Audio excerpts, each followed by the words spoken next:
बिस्मिल्लाहिर्रहमानिर्रहीम। अस्सलाम वालेकुम। आज अमेरिका की जानिब से यमन को एक मुल्क के थ्रू पैगाम भेजा गया है कि अगर आप आज के बाद आपने कोई शिप तबाह किया तो फिर हम आपका जो हशर करेंगे वो दुनिया देखेगी। अभी ये कहना था कि यमन की सड़कें भर गईं और उसके बाद जो उन्होंने दो शिप तबाह की और अमेरिका का जो हाल है इस वक्त वो आगे चलकर आपको बताते हैं। लेकिन उससे पहले आप ये जरा नज़ारे देखिए जिसने अमेरिका की सही मायनों में आज चीखें निकलवा दी थी कि अमेरिका का करीबन 18 अरब डॉलर्स का एयरक्राफ्ट कैरियर मुकम्मल तौर पर तबाह हो सकता था। और जो आज ईरान ने कर दिया है अमेरिका के साथ वो अमेरिका को याद रहेगा। ये एयरक्राफ्ट कैरियर है अमेरिका का। इसके ऊपर करीबन 60 के करीब इनके जेट्स थे और हेलीकॉप्टर भी वहां पर लैंड कर रहा था। हुआ ये कि ये रेड सी की जानिब आ रहा था।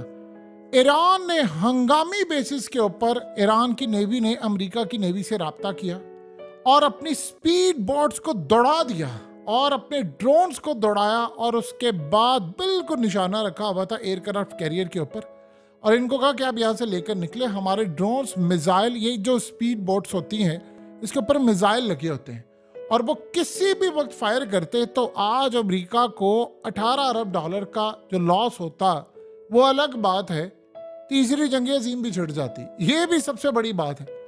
ये बातचीत करते रहे, कम्युनिकेट करते रहे, अमेरिका के साथ गुफ्तगू होती रही। क्या पता वो कहते थे हम इंटरनेशनल वाटर्स में फलाना में, उन्होंने कहा आप हमारी हदूद में इसको पीछे कर लें नहीं तो हम आपको छोड़ेंगे नहीं। उसके बाद जो अमेरिका की चीखें निकलती हैं जो हंगामी बेसिस पर, आप ये देखें कि इतना अमेरिका पैनिक में आता है कि उधर जाते हैं फ़ोन जाते हैं, अमेरिका के अंदर फ़ोन जा रहे हैं, इधर फ़ोन घूम आए जा रहे हैं, इधर फलाना।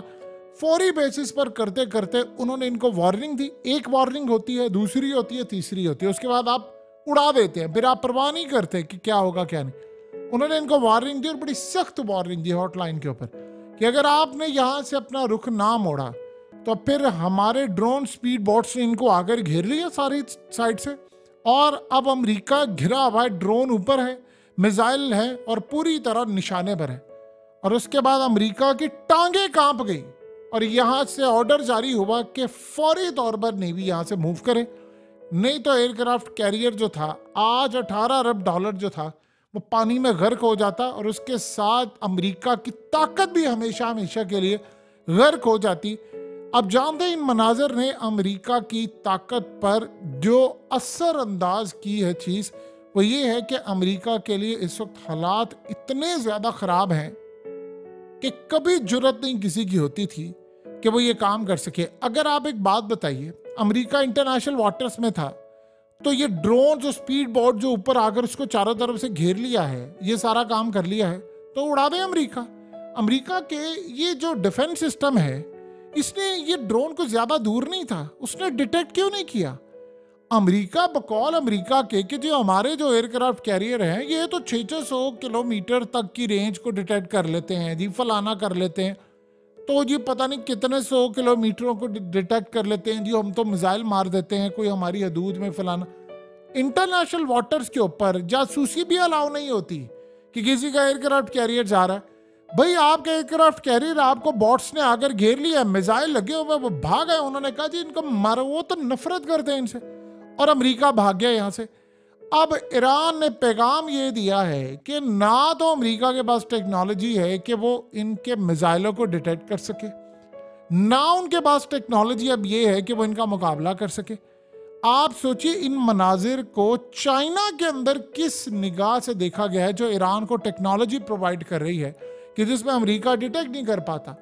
अब वही टेक्नोलॉजी आगे यमन में जाती। आज अमेरिका के जो 7 इत्तेहादी हैं वो देख रहे हैं कि ईरान अमेरिका को ललकार है और यमन अमेरिका को गले से पकड़ा हुआ है। और उधर देखिए क्या हुआ है। अब जरा आते हैं कि ईरान ने तो इनकी जो बोलती बंद की है, ये तो ट्रेलर उन्होंने दिखाया। उन्होंने कहा कि आपको हम फिल्म दिखाते हैं। फिल्म क्या है? फिल्म का कुछ सीन वो रिलीज कर रहे हैं यमन के थ्रू। आज अब अंदाजा करें कि ऐसा लगता है कि घंटे गुजरते हैं। कब हुआ जी? आज कितने शिप तबाह किए जी? 2। आज सुबह कितने हुए जी? 1 हुआ था। नहीं 3 करने हैं शाम तक। ये सूरत हाल है यमन की।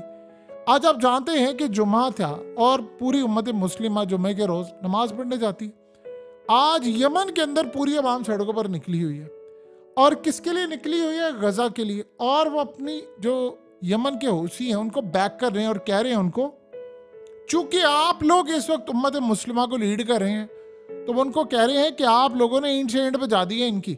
और वो उनको अप्रिशिएट करने के लिए निकले हैं कि जी हमने, यानी वो वहां पर स्लोगन क्या चल रहा है, नारे क्या लग रहे हैं, लड़ाई अनटिल विक्ट्री ना मिले आपको, यानी तब तक लड़ते रहें जब तक गजा को फतह हासिल नहीं हो पाती, चाहे जो मर्जी हो जाए हम आपके साथ खड़े, पूरी कौम को अगर लड़ना पड़ेगा तो हम लड़ाई के लिए तैयार हैं। अब वहां पर इतना बड़ा एहतजाज हो रहा है और उनकी मिलिट्री के तर्जुमान है वो गुफ्तगू कर रहे हैं, अपनी आवाम को बता रहे हैं कि देखो उम्मत मुस्लिमा सो रही थी तो हमने ये किया जाकर उनके साथ। और आज क्या मामला हुआ?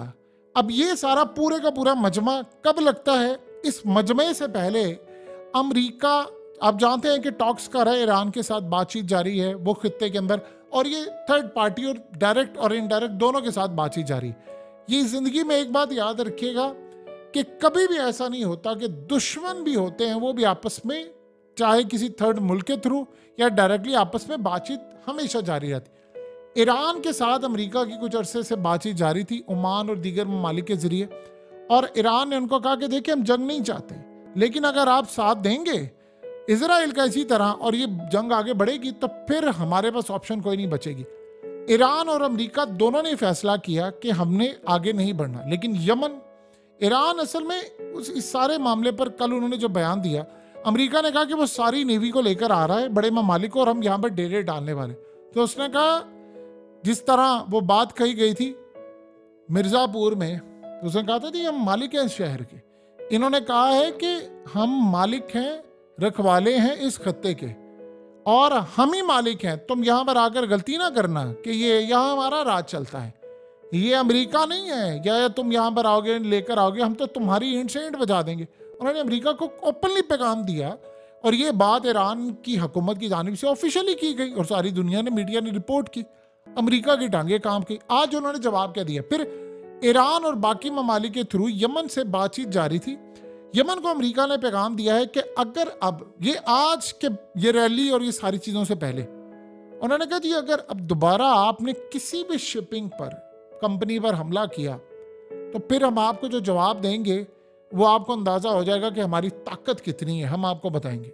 अब सोचिए अमेरिका धमकी दे रहा है यमन को, किसको? जिसने अभी अमेरिका का वॉरशिप तबाह किया है, इजराइल के 2 किए हैं, डेनमार्क का किया, नॉर्वे का किया, बर्तानिया का किया, फ्रांस पर हमला किया और आज बल्गारिया और बाकी जगहों पर 2 शिप उन्होंने अमेरिका की धमकी के बाद उड़ा दी।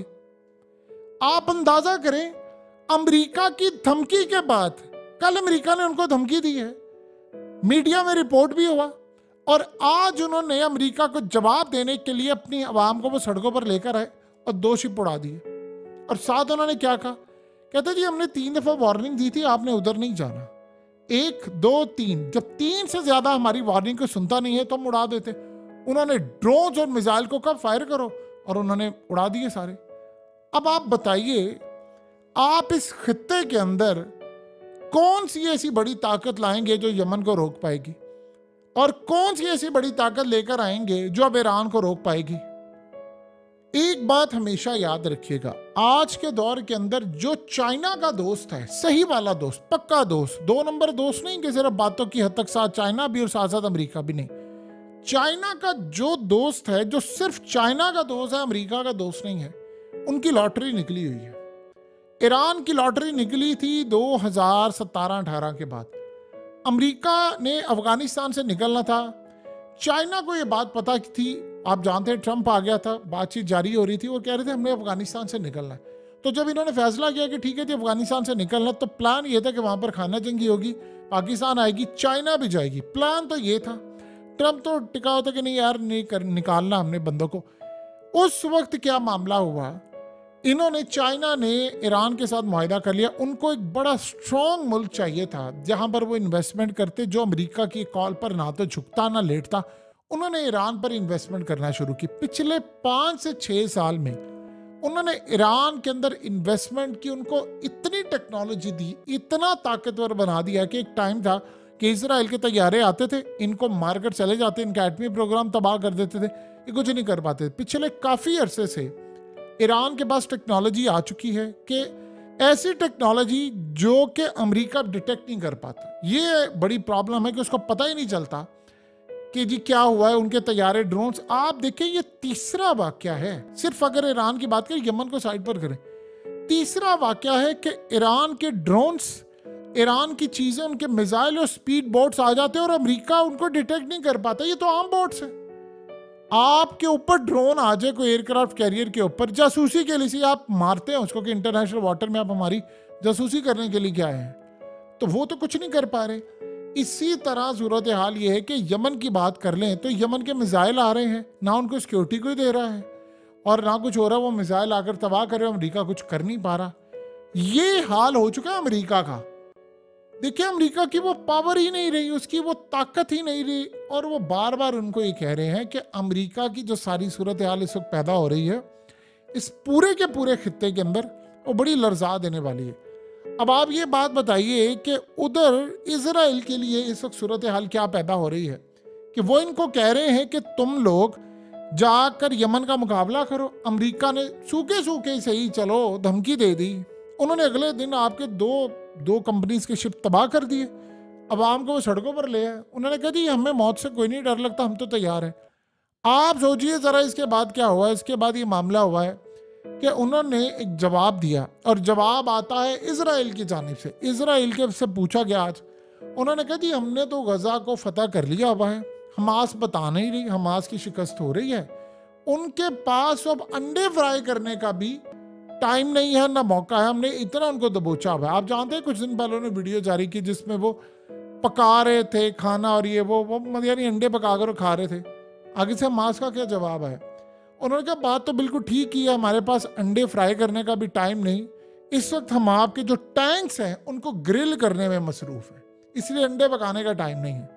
यानी उन्होंने इनको जवाब दिया, उन्होंने तंज किया, उन्होंने जवाब दिया। उन्होंने कहा कि हम इनको मारेंगे, बस अंडे पकाने का टाइम नहीं, फ्राई नहीं कर सकते। उन्होंने कहा जी हाँ, आपके टैंक्स जो हम ग्रिल कर रहे हैं। और वो उन्होंने क्यों इनको तंज किया कि जी देखिए, आप पागल नहीं बना सकते दुनिया को छोड़े, आप अपनी आवाम को पागल नहीं बना सकते। पहले आप ये देखें कि हमास ने शायद इतना ज्यादा इसराइल को नुकसान ना पहुंचाया हो जितना ये यमन पहुंचा रहा है। आप सोचे कि हमास क्या करे, वो लड़ाई हो रही है, वो उनके फौजी जा रहे हैं इसराइल के, और वो उनसे जाकर लड़ाई करें, मारे जा रहे हैं या मर रहे हैं, जो भी है, वो फौज और उनके आपस के जंगजू जो हैं वो लड़ाई कर रहे हैं, और इसराइल के फौजी टैंक्स और ये सारा कुछ तबाह। असल नुकसान तो यमन पहुंचा रहा है। जब आप तेल वहां नहीं जाने देंगे, ऑयल नहीं जाने देंगे, शिपिंग कंपनीज आपका सामान नहीं लेकर जाएंगी, तो आम बंदा सबसे पहले मुतासिर होगा। छोटा मोटा बिजनेसमैन, बड़ा बिजनेसमैन, मिडिल लेवल का हो, सारे मुतासिर होंगे। पब्लिक, उनकी जो कमाइयां हैं वो कम होंगी। देखिए वहां पर जिन्होंने होटल्स बनाए हैं, टूरिज्म है, हर साल लोग वहां पर आते हैं, उन्होंने आना छोड़ दिया। आपकी फ्लाइट्स पहले इतनी ओवर बुक होती थी कि वहां से मुसाफिर आ रहा है, वो नहीं है, कोई आ ही नहीं रहा इसराइल के अंदर। वहां पर सोचिए जो इसराइल आते थे उससे ज्यादा तो लोग छोड़कर जा रहे हैं। जब आप छोड़कर जा रहे हैं तो आप पैसा लेकर जा रहे हैं, करेंसी आपकी गिरी, आप स्पेंडिंग करते थे इसराइल के अंदर। ये सारे का सारा मामला हो रहा है कि लोग छोड़ कर वहां से जा रहे हैं, तो कंट्री की जो जीडीपी है वो तो गिर रही है। इन्वेस्टर तो कभी पैसा नहीं लगाएगा। अब इन्वेस्टर ये सोच रहा है कि ये यहाँ से जंग तो जीत नहीं रहे, इन्होंने तो हफ्ते डेढ़ में कहा था, तो लॉन्ग टर्म इन्वेस्टमेंट जो अगर हमें नजर आ रही वो नहीं। क्योंकि देखिए, जब इनकी आर्मी की जानिब से बयान आ गया है कि हमें कई महीने चाहिए, और डिफेंस मिनिस्टर साथ खड़े होकर, अमेरिका के एनएसए के साथ खड़ा होकर अगर ये बात कहता है जी हमें कई महीने चाहिए, तो जो इन्वेस्टर होता है वो बड़ा बुजदिल सा होता है, डरपोक सा होता है, उसको अपने पैसे जाने का खतरा होता है। तो वो तो किसी ऐसे मुल्क में इन्वेस्टमेंट नहीं करेगा जहां पर उसको ये लगेगा कि जी ये सारे का सारा मामला तो खराब हो रहा है। वो इन्वेस्टमेंट क्या लेकर आएगा, क्या लाकर वो इन्वेस्ट करेगा यहाँ पर पैसा? सवाल ही पैदा नहीं होता। वो कहेगा कि यार पता नहीं ये जंग अगर बढ़ती है, ये तो यहाँ से उधर से हिजबुल्ला ना छिड़ जाए, उधर से ये ना छिड़ जाए, माल पहुँच नहीं रहा। आप सोचे एक बंदा है, उसने कंपनी बनानी है और उसने रॉ मटेरियल जो है वो चाइना या दीगर जगहों से खरीदना है, तो शिपिंग आ ही नहीं पा रही, तो वो उसको पता कि रास्ते में कहीं तबाह हो जाए तो मैं क्या करूँ? ये सारी सूरत हाल असल में हमास की लड़ाई तो जारी है। वो भी अलग बात है कि 100 अरब डॉलर उनका ज़ाया हो चुका है इस जंग में। वो भी जाहिर सी बात है इकोनॉमी पर असर पड़ा है। अमेरिका जो कि इमदाद देता है, लेकिन ये जो शिपिंग है ये तो डायरेक्टली माल जाता है इसराइल के अंदर। तो जब माल ही नहीं जाएगा या लेट जाएगा तो वो तो नुकसान होगा। ये असल में नुकसान पहुंचा रहे हैं।